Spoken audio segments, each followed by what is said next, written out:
Hello friends, आज मैं आपको कहानी बताने जा रही हूँ जो आज से बहुत समय पहले मेरे फ्रेंड ने मुझे बताई थी।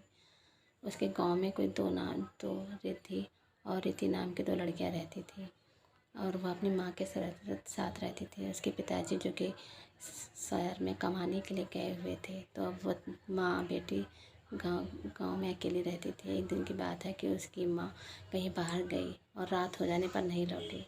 तब वह रिद्धि जो कि बड़ी वो अपनी माँ को ढूंढने के लिए, जो कि काफ़ी वक्त हो चुका था, निकल चुकी थी।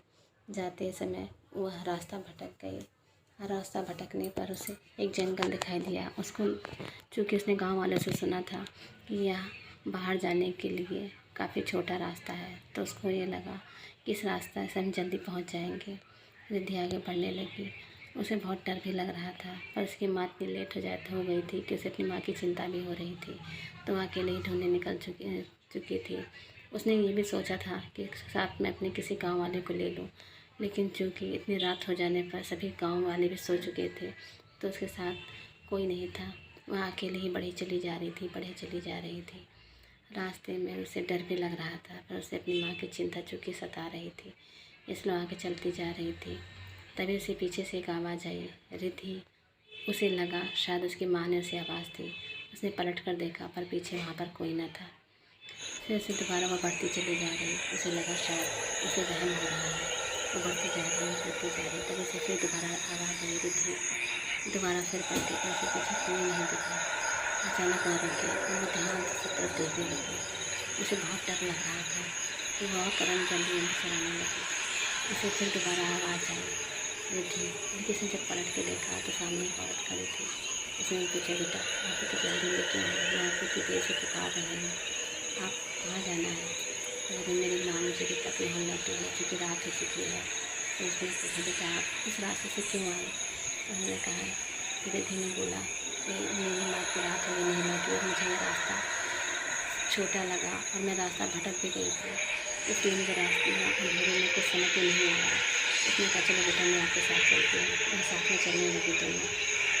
चलते उसे, जब वह जंगल से पार होने लगी तो उसने एहसास हुआ, पीछे की तरफ को देखा तो वहाँ पर कोई नहीं था। जब उसने पीछे पलट कर देखा तो पीछे कोई नहीं था।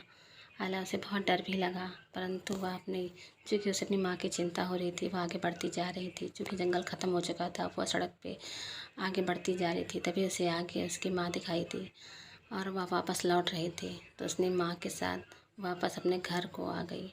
उसने माँ से बताया सारी बात जो उसके साथ घटित हुई। उसकी माँ ने कहा, बेटा आज के बाद कभी भी उस जंगल से मत जाना, तुम जानती भी हो कि वो कौन था। उसने पूछा कि माँ वो कौन थी जिसने मेरी इतनी मदद की? उसने कहा, बेटा इस जंगल के बारे में बहुत सी बातें हैं जो मैंने आज तक तुम्हें नहीं बताई हैं, पर आज मैं तुम्हें बताऊँगी।